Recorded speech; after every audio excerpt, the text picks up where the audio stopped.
Setiap saat, setiap waktu, hanya Kau Tuhan yang aku perlu.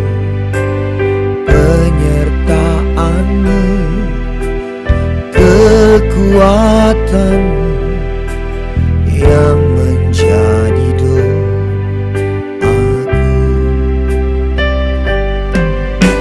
Setiap saat, setiap waktu, hanya Kau Tuhan yang aku perlu. Penyertaan-Mu, kekuatan-Mu yang menjadi doaku. Tak pernah Kau kecewakan hidupku. Kau selalu menjawab setiap doaku. Ku bersyukur dengan segenap jiwaku, sebab Kau Tuhan yang menjaga hidupku. Tak pernah Kau kecewakan hidupku. Kau selalu menjawab setiap doaku. Ku bersyukur dengan segenap jiwaku, sebab Kau Tuhan yang menjaga hidupku. Yang percaya naikkan pujian, katakan setiap saat. Setiap saat, setiap waktu, hanya Kau Tuhan yang aku perlu. Penyertaan-Mu, kekuatan-Mu yang menjadi doaku. Tak pernah Kau kecewakan hidupku.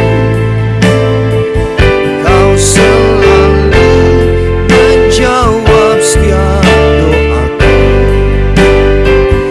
Ku bersyukur dengan segenap jiwaku, sebab Kau Tuhan yang menjaga hidupku. Tak pernah Kau kecewakan hidupku. Kau selalu menjawab setiap doaku.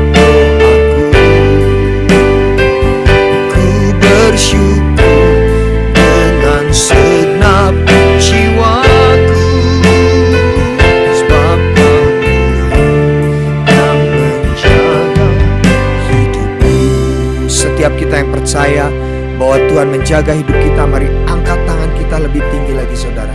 Naikkan pujian lebih sungguh. Tak pernah Kau kecewakan, tak pernah Kau kecewakan hidupku.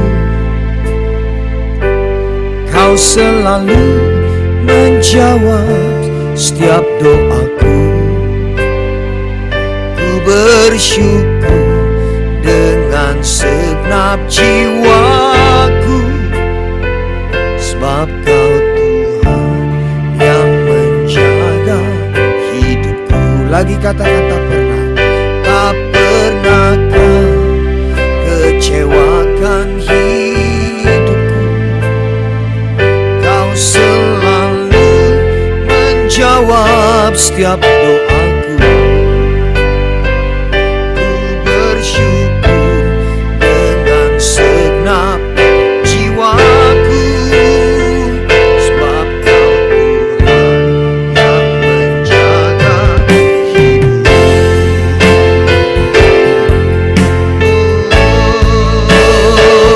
Tak pernah Kau kecewakan hidupku.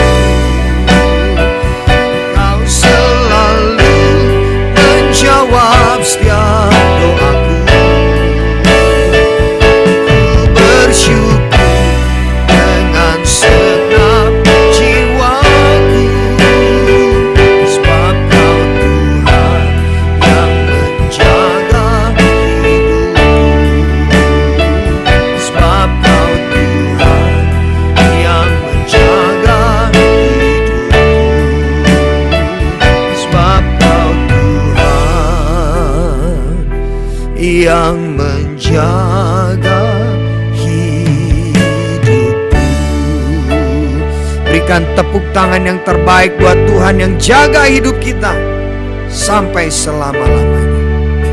Mari saya persilahkan Pastor Deborah. Haleluya. Terima kasih Tuhan untuk hadirat-Mu. Terima kasih kami merasakan Tuhan sukacita di dalam pujian penyembah. Shalom semuanya. Amin. Senang sekali bertemu lagi dengan saudara. Oke, hari ini firman Tuhan, be grateful for your process. Kita itu sudah, kalau jadi orang Kristen semuanya sudah hafal ya, tentang kita itu tentang harus diproses di dalam kehidupan. Kita akan memasuki proses demi proses, proses di dalam pendewasaan, proses di dalam pengenalan akan Tuhan. Itu semuanya kita tahu. Kita buka dulu di dalam Mazmur 139 ayat 14. Mazmur 139 ayat 14, firman Tuhan berkata begini, Aku bersyukur kepadamu oleh karena kejadianku dahsyat dan ajaib. Ajaib apa yang kau buat dan jiwaku benar-benar menyadarinya. Sekali lagi, aku bersyukur kepadamu karena kejadianku itu dahsyat dan ajaib. Nah ini ya, kita itu diciptakan itu dahsyat dan ajaib. Ajaib yang Tuhan buat dan hati jiwaku benar-benar bersuka cita. Kita semuanya pasti tahu tentang quote yang berkata, palu menghancurkan kaca, palu membentuk baja. Kita semuanya sudah tahu. Palu itu bisa menghancurkan kaca, kecuali kaca anti peluru, ya kan?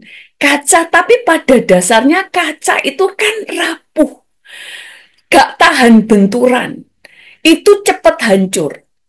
Untuk menjadikan kaca ini menjadi kaca anti peluru, itu ada proses yang berbeda, tidak proses yang biasa.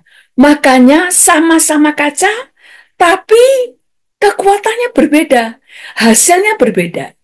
Dan tadi dikatakan bahwa palu itu membentuk baja. Nah, kalau begitu, masalah itu bukan di palunya, tetapi masalahnya benda apa yang dipukul oleh palu. Kalau yang dipukul kaca, pasti hancur. Tapi kalau yang dipukul itu baja, baja itu semakin terbentuk. Baja itu adalah bahan bangunan yang dicintai para yang membangun gedung-gedung. Karena baja itu kuat. Kalau dipukul, itu dia kuat. Nah, di dalam kehidupan kita, kita ini semua punya masalah. Semua punya problem. Tidak ada manusia yang tidak punya masalah. Tetapi ada yang hancur, ada yang tidak. Itu bukan tergantung pada masalah. Makanya saya sering berkata begini, sebenarnya di dalam hidup, masalah dan tidak itu tergantung cara pandang kita. Kalau ada masalah, tapi bagi kita itu bukan masalah, maka masalah itu jadi bukan masalah. Tapi bukan masalah, tapi kita permasalahkan, maka yang bukan masalah menjadi masalah. Ada orang-orang yang hidupnya itu penuh dengan masalah, karena segala sesuatu dijadikan masalah. Perlu nggak ketemu orang yang seperti ini? Nah, mungkin kita ketemu karena di sini nggak ada, ketemunya pasti di luar. Itu segala sesuatu dijadikan masalah. Dulu ada yang tanya sama saya, Pastor Deborah, kamu itu kayaknya nggak punya masalah ya? Terus saya juga mikir, iya ya, kayaknya nggak punya masalah ya.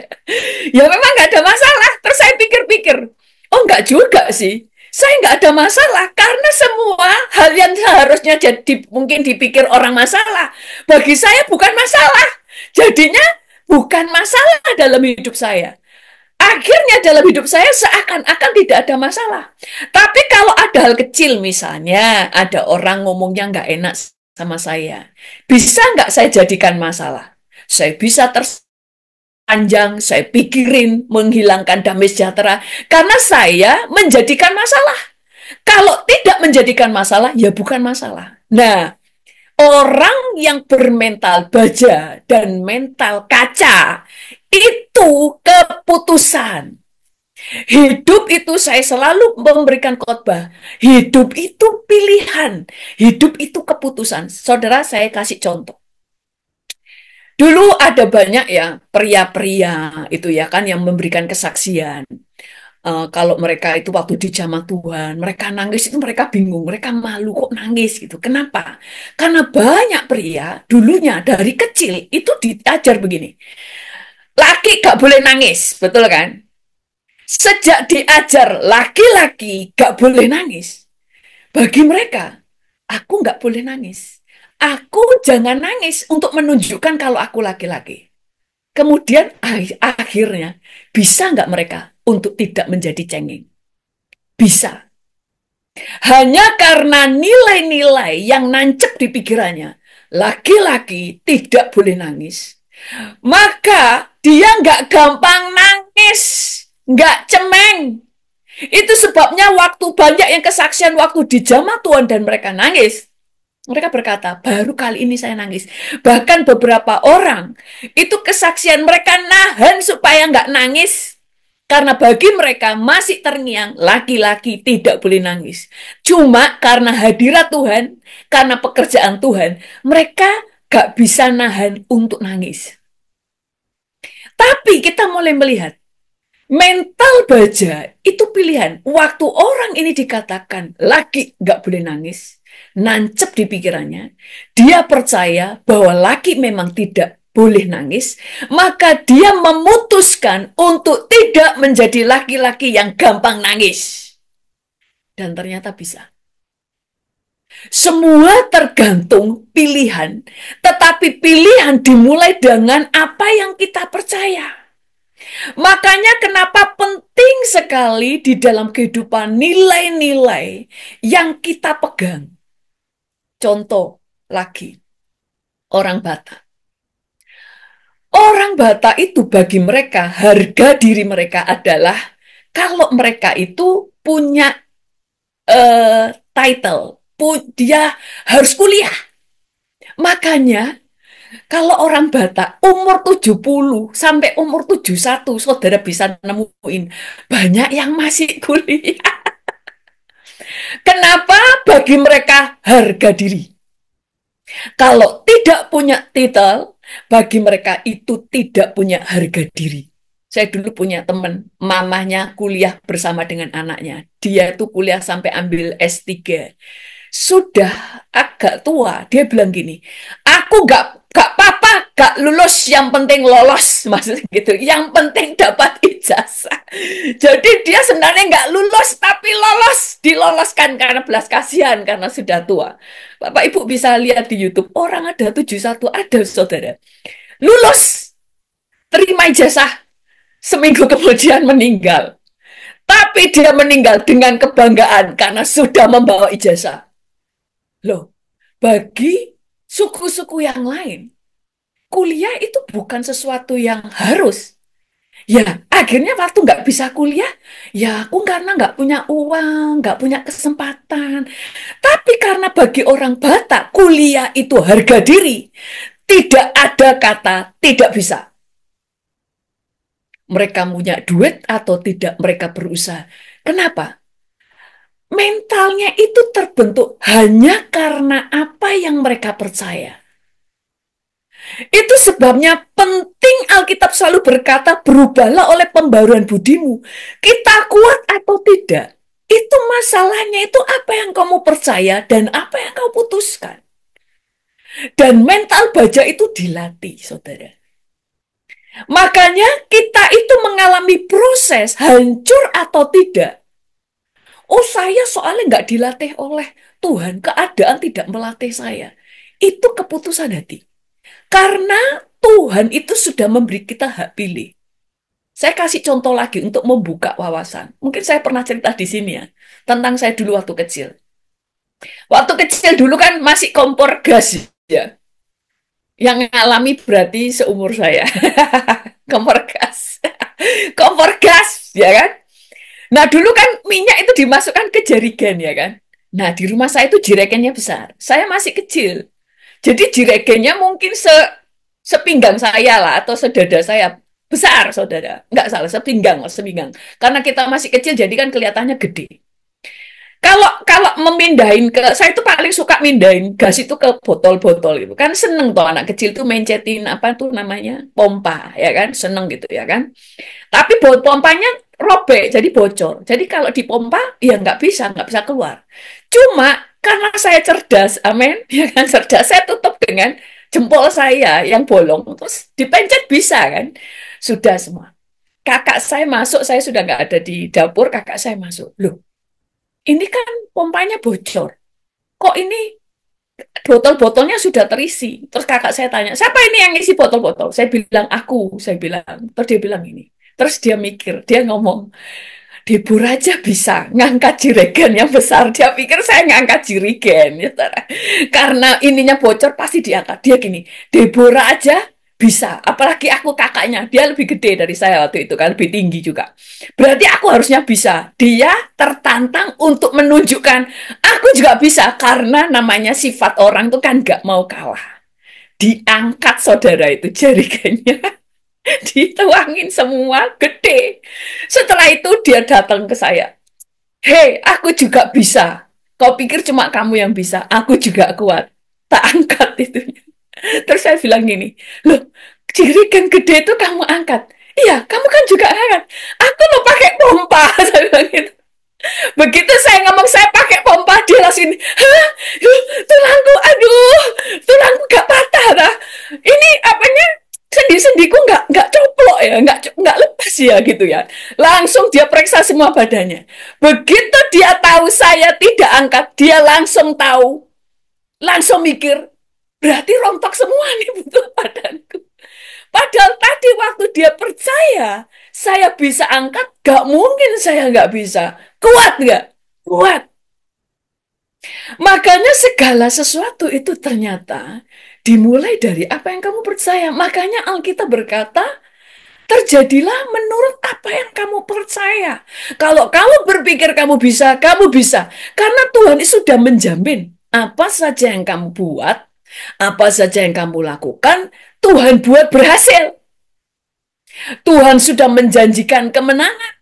Tadi dikatakan bahwa kita diciptakan sungguh ajaib. Makanya kita itu menjadi baja atau tidak, tergantung apa yang kita percaya. Kedua, kita memutuskan untuk melakukan apa yang kita percaya.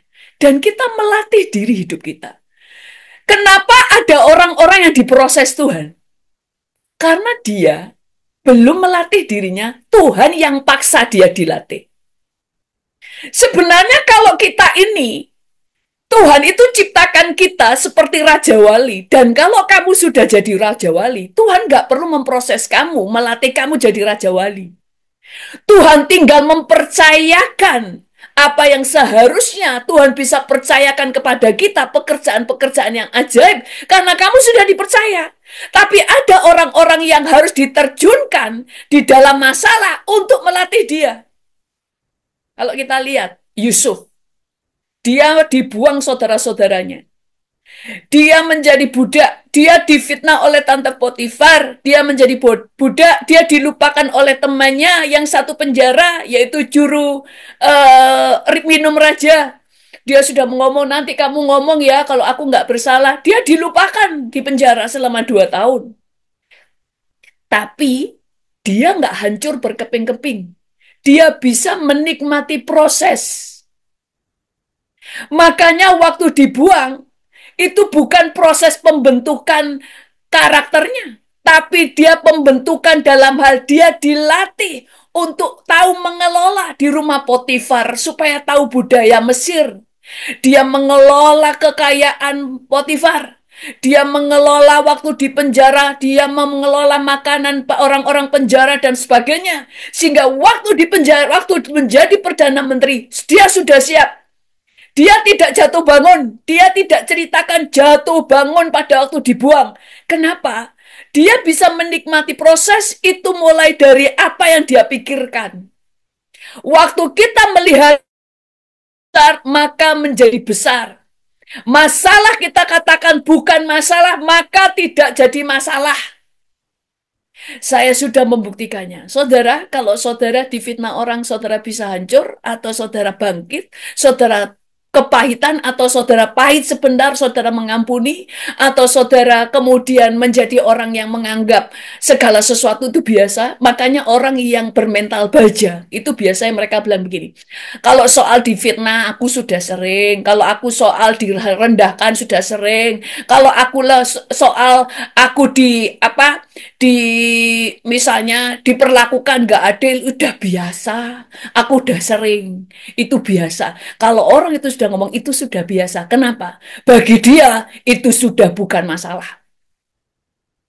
Itu sebabnya waktu pandemi datang, seluruh dunia mengalami,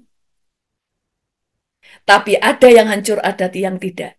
Pandemi itu seperti palu yang datang, semua orang menghadapi peperangan yang sama, mengalami masalah yang sama. Tapi ada yang jatuh berkeping-keping, ada yang justru bangkit. Banyak perusahaan-perusahaan berjatuhan waktu itu. Tapi ada pengusaha-pengusaha baru yang bermunculan, yang mereka tadinya nggak pernah bayangkan. Semua dimulai dari pikiran. Makanya orang yang di dalam Tuhan, orang yang punya iman, pasti bermental baja. Kenapa? Karena dia tidak berjalan menurut perasaannya, dia tidak berjalan menurut apa yang dia pandang, dia berjalan menurut apa yang Tuhan atau firman Tuhan katakan. Kalau saudara lihat Ayub, kenapa Ayub bisa menang? Padahal masalah dia berat. Dia pernah mengeluh sama Tuhan, bukan karena masalah yang dihadapi dia nggak tahan. Tapi dia itu kalau mengeluhnya, kalau saudara pelajari, Tuhan ngomong, aku ini salahnya apa? Tunjukkan kesalahanku apa? Aku mau berperkara, aku ini salahnya apa? Yang maksudnya, kalau kamu tunjukkan salahku, aku kalau harus bertobat, aku tobat. Maka dia bilang gini, aku tidak, kalau hukuman aku, kalau aku pernah melirik perempuan lain, kalau aku tidak menolong para anak yatim piatu, kalau aku membiarkan orang tanpa pakaian yang orang kedinginan dan aku tidak memberi pakaian, tidak memberi selimut, kalau aku membiarkan orang-orang kelaparan, periksa aku, di mana salahku? Kekuatan itu dimulai dari apa yang saudara pikir. Maka saudara bisa menikmati waktu saudara bisa percaya segala sesuatu mendatangkan kebaikan. Maka saudara lebih suka mencari hal-hal baik dari setiap masalah yang datang. Itu kuncinya. Makanya ada orang yang terus bisa bersuka cita, ada yang tidak. Nah, kemudian jadi sekali lagi respon kita di dalam menghadapi masalah itu yang menentukan kita ini kaca atau baja. Dan untuk menjadi kaca atau baja adalah pilihan.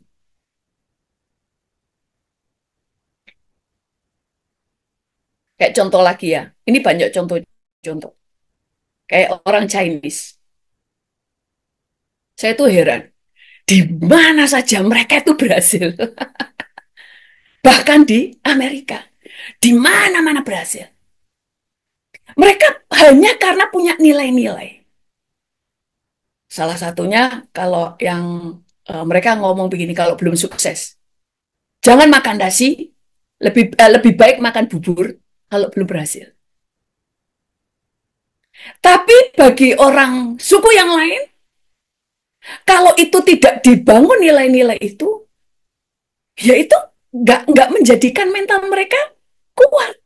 Makanya dulu saya kenal dia seorang pengusaha ya di Malang ya waktu itu. Dia itu punya membangun usaha ini percetakan. Waktu dia membuat percetakan 2 tahun pertama, itu mereka cuma makan 1 tahun pertama cuma makan nasi sama kerupuk. Dia punya istri dan anak cuma satu. Terus istrinya sampai bosen setahun makan nasi sama kerupuk ya kan. Karena bagi mereka gak boleh makan enak dulu sebelum sukses. Saya orang Jawa, kita nggak punya mental begitu. Ya tetap harus menikmati hidup lah, makan harus enak, harus ada tempe mendoanya, ya kan? Kalau nggak ada mendoanya nggak bisa makan. Nah ini selama setahun, akhirnya dititipin sama sama sama suaminya ke mertuanya, ke orang tuanya yang perempuan supaya makan enak sama dia. Dia selama 2 tahun suaminya makan nasi sama kerupuk. Ini benar saya melihat sendiri prosesnya. Setelah dia berhasil, nggak langsung beli makanan, mereka mulai makan enak, bukan langsung belanja sesuatu, tapi mereka uangnya dia pakai membuat apa namanya cabang. Sampai akhirnya waktu itu di zaman saya remaja, dia sudah punya cabang ada di Jakarta, di Malang, di Surabaya, di Cina, di Australia. Dia sudah punya beberapa cabang, baru mereka menikmati. Hanya karena mereka percaya, jangan menikmati dulu sebelum berhasil. Mentalnya jadi mental baja. Itu sebabnya kenapa pada waktu kita mendidik anak kita, itu bukan cuma cara kita harus begini, kamu harus berdoa, kamu harus ini, kamu ke gereja, enggak. Tetapi nilai-nilai yang kita dengungkan setiap hari, membentuk pola pikirnya, maka membentuk karakternya, membentuk kehidupannya. Saya dulu anaknya, keluarga saya perempuan 3. Cuma kita itu diajar untuk mau dilempar kemana harus berhasil. Jangan bergantung sama orang tua. Makanya kita cewek-cewek tapi mandiri. Semuanya mandiri. Kita nggak gampang, saya itu orangnya cengeng. Tapi saya tahu, cengeng nangis ke orang tua nggak akan digubris. Akhirnya terbiasa untuk mandiri. Nah, kemudian kita baca di dalam Alkitab. Roma 8 ayat 37 berkata begini. Tetapi dalam semuanya itu kita lebih daripada orang-orang yang menang. Dan oleh Dia yang telah mengasihi kita. Kamu itu sudah diciptakan menjadi pemenang. Itu sebabnya yang sekarang kita bangun dalam kehidupan kita. Bagaimana kita bisa menikmati proses? Kalau kita bisa melihat proses itu bukan proses. Oh ini sebuah, ya ini memang jalan kehidupan yang aku mau jalani. Kita melihat segala sesuatu itu adalah tantangan. Maka saya dulu sangat diberkati dengan orang Yahudi yang berkata bahwa kita itu di sekolahnya orang Yahudi, kita itu diajar justru cari masalah. Begitu menemukan masalah, kamu harus menciptakan solusinya. Jadi mereka tidak lari dari masalah, justru di sekolahnya selalu yang didengungkan, cari masalah. Apa yang menjadi masalah orang-orang, dan kamu buat solusinya. Padahal kita itu kan dipanggil jadi terang. Artinya menunjukkan jalan. Artinya engkaulah yang membuat solusi. Orang harus melihat solusi dari hidupmu. Maka kamu sendiri harus menang di dalam hidupmu. Kalau kamu menjadi terang untuk memberikan jalan kepada orang lain, maka kamu pasti juga menemukan jalan di dalam setiap problem. Makanya kita bisa menikmati masalah. Karena satu, kita percaya ini bukan masalah. Kita percaya, aku di dalam setiap masalah itu ada jalan keluarnya. Makanya, kita menang, kita berhasil, kita menikmati proses, kita menang atas proses. Semua bukan tergantung Tuhan, tapi tergantung kita karena hidup pilihan. Kalau Tuhan sudah berfirman, hak memilih sudah diberikan kepada kita. Tuhan cuma memberikan jaminan kamu bisa. Kamu pasti menang. Kamu itu punya kuasa. Kamu diberi otoritas. Pasti berhasil. Bahkan apa saja yang kamu buat, Tuhan jadikan berhasil. Jadi kamu bisa menemukan jalan. Bukan cuma Tuhan memberikan hikmat, karena kalau Tuhan memberi hikmat tapi kamu tidak memakainya seperti Salomo, Tuhan memberikan dia hikmat, tapi dia yang memilih memakai hikmat itu atau tidak, itu pilihan. Padahal dia diberikan hikmat. Makanya dia jatuh bukan karena kurang hikmat, tapi dia tidak memakai hikmat yang Tuhan kasih di akhir-akhir hidupnya. Jadi, karena firman Tuhan berkata di dalam Mazmur 99 ayat 4 berkata begini. Raja yang kuat Mazmur 99 ayat 4. Raja yang kuat, yang mencintai hukum, engkaulah yang menegakkan kebenaran, hukum dan keadilan di antara keturunan Yakub, engkaulah yang melakukannya.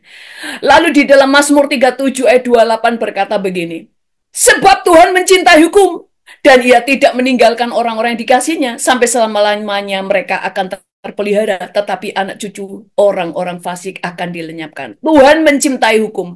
Kalau Tuhan sudah berfirman, kamu pasti bisa, kamu lebih daripada pemenang. Kalau Alkitab sudah berkata bahwa apa saja yang kamu buat berhasil, kalau firman Tuhan sudah berkata bahwa hidup adalah pilihan, Tuhan tidak akan melanggarnya. Sehingga kita mulai memakai hukum itu, kita pelajari. Aku berarti memutuskan untuk percaya, aku bisa. Jadi, sekali lagi, segala sesuatu berat atau tidak, menang atau tidak, tergantung apa yang kita pikirkan. Jadi, pada waktu kita mengalami proses, kita mau menjadi kaca atau baja adalah pilihan. Bagaimana kita menjadi mental baja? Satu, percaya bahwa kamu diciptakan untuk menjadi pemenang. Kamu percaya kamu bisa. Yang kedua, kita memutuskan untuk mengerjakan apa yang menjadi bagian kita. Kita memutuskan untuk percaya. Dan kita melatih hidup kita. Amin. Mari kita berdoa. Tuhan, Engkau menciptakan kami ajaib. Engkau tidak pernah menciptakan kami menjadi pribadi yang lemah, sehingga tidak bisa menghadapi masalah. Karena Engkau menciptakan kami seperti Engkau yang firman-Mu berkata, kami diciptakan menurut gambar dan rupa Allah. Yesus kuat, maka kami juga diciptakan kuat seperti Tuhan Yesus. Dan saat ini Tuhan, kami bersyukur, biarlah kami punya hati yang percaya, mental yang terus diubahkan. Biarlah pikiran kami pikiran yang benar, sehingga kami dapat menikmati setiap proses yang kami harus hadapi. Terpuji nama-Mu Tuhan, di dalam nama Tuhan Yesus. Haleluya, amin. Tuhan Yesus memberkati. Puji dan sembah, haleluya. Raja segala raja, berkuasa selamanya. Kau Tuhan yang berkuasa. Raja segala raja, berkuasa selamanya. Kau Tuhan yang berkuasa. Raja segala raja, berkuasa selamanya.